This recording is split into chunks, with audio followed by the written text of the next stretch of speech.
we're now going to move on to our first subject of the day. I am passing over to Megan. Megan's going to set the scene for us. So, Megan, over to you. Thanks.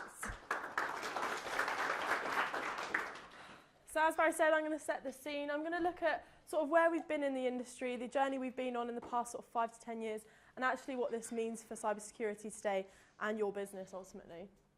Oh, we're on the wrong slide. Good. Do you want me to do it for you? No, it should be fine.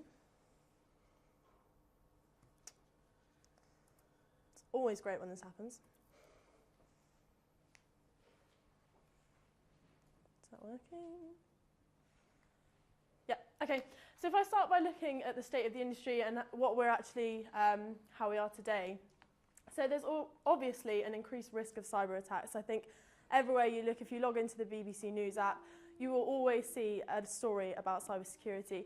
And it's not only in the IT news nowadays, it's in the headline news. There's always something being said about it. We've been on a journey with our data centers. Workloads used to be on physical servers. We then went through a journey over the past sort of 5 years, making them virtual, putting them on our virtual servers. And now we're looking even further forward into putting them into the cloud. This obviously brings a lot more complexity and challenges for IT managers, because the data center is being described as the cloud is being described as someone else's data center.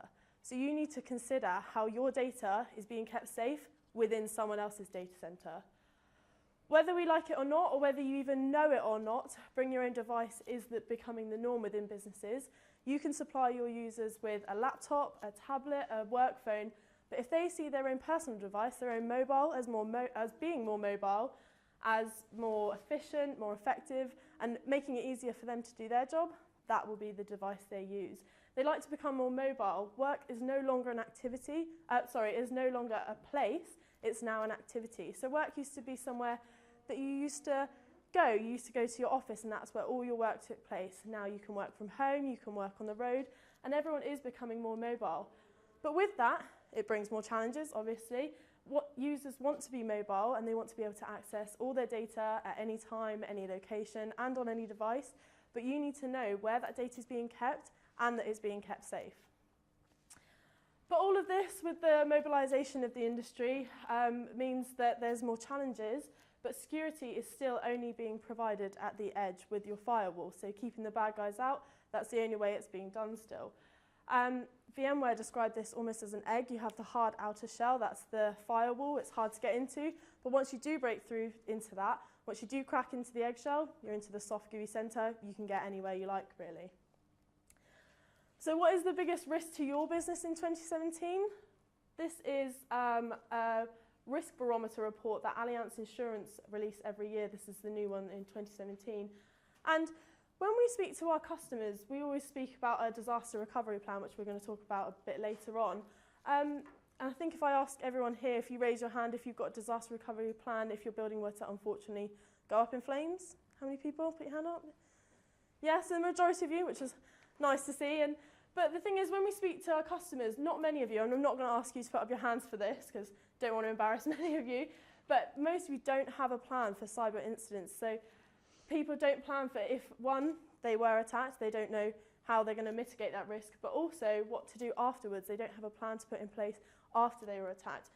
Now, actually, this is the third biggest risk to your business. It's number 3, but it's actually the biggest IT risk to your business this year. So Microsoft say that it takes, on average, 200 days for you to detect a breach in your network, and a further 80 days to contain it. That's because cyber attacks used to be someone in their bedroom used to want to attack you, wanted to disrupt your business, wanted to let you know that they were there just by popping something up on your screen, almost as a badge of honor.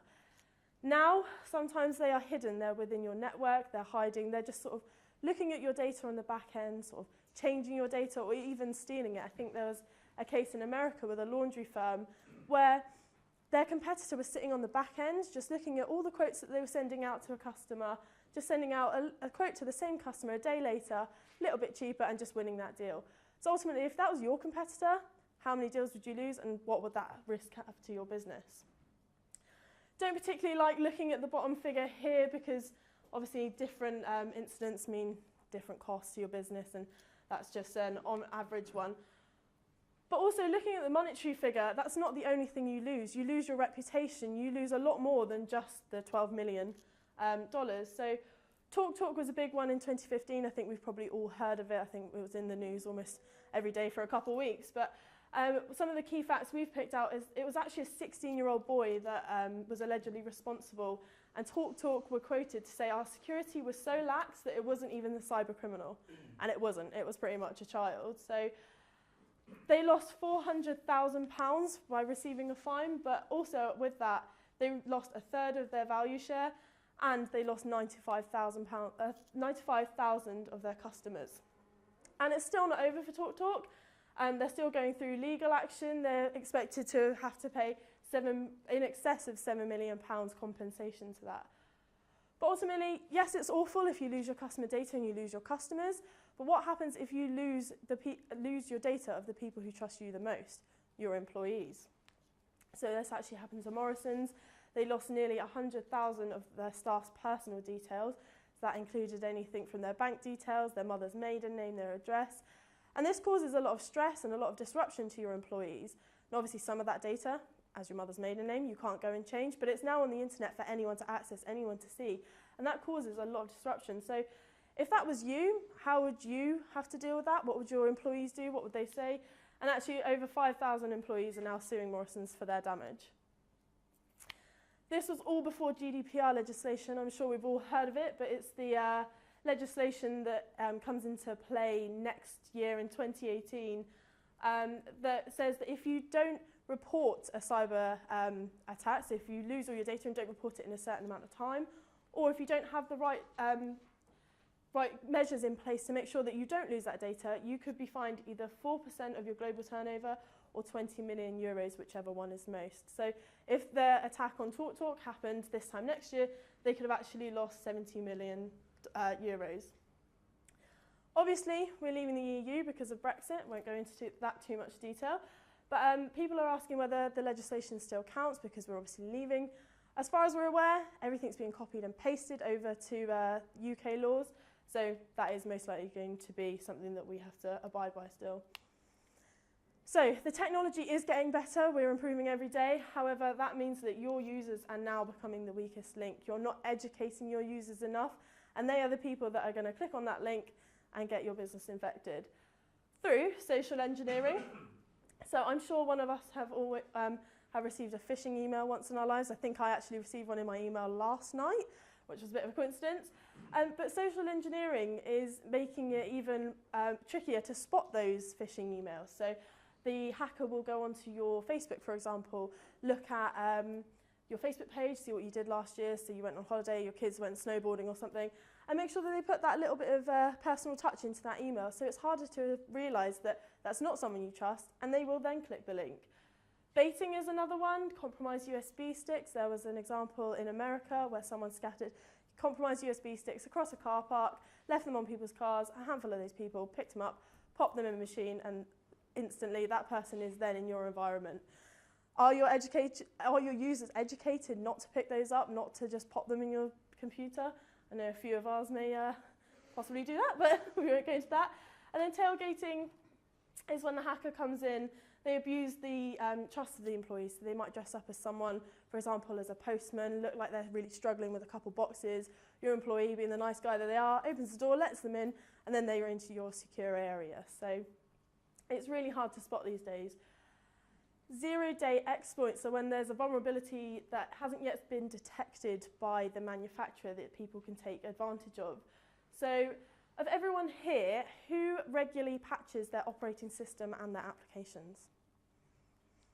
Okay, quite a few. And of those people, how many of you actually use WSUS? Yes, and the majority of you. So the problem with WSUS is amongst the top 10 apps that you're most likely to have on your computer that are most at risk aren't covered by WSUS. So that's Flash, Adobe Acrobat Reader, Java. So you need to patch your applications, not only with WSUS, because that only patches the Microsoft operating system and applications, but with other measures that patch all your applications. We actually did a bit of research and we found that there's a zero-day exploit for sale for $95,000. So if you have that kind of money, you can easily go and buy that. And you can put that into some businesses, disrupt them, and do some damage. I'm not going to go into too much detail about ransomware because James from Bitdefender is going to cover that, but obviously ransomware is on the rise. Everyone's sort of heard about it and they will disrupt your business. So I'm going to pass over back to Barry, who's going to talk about our top tips to protect your business from an attack. Brilliant. And well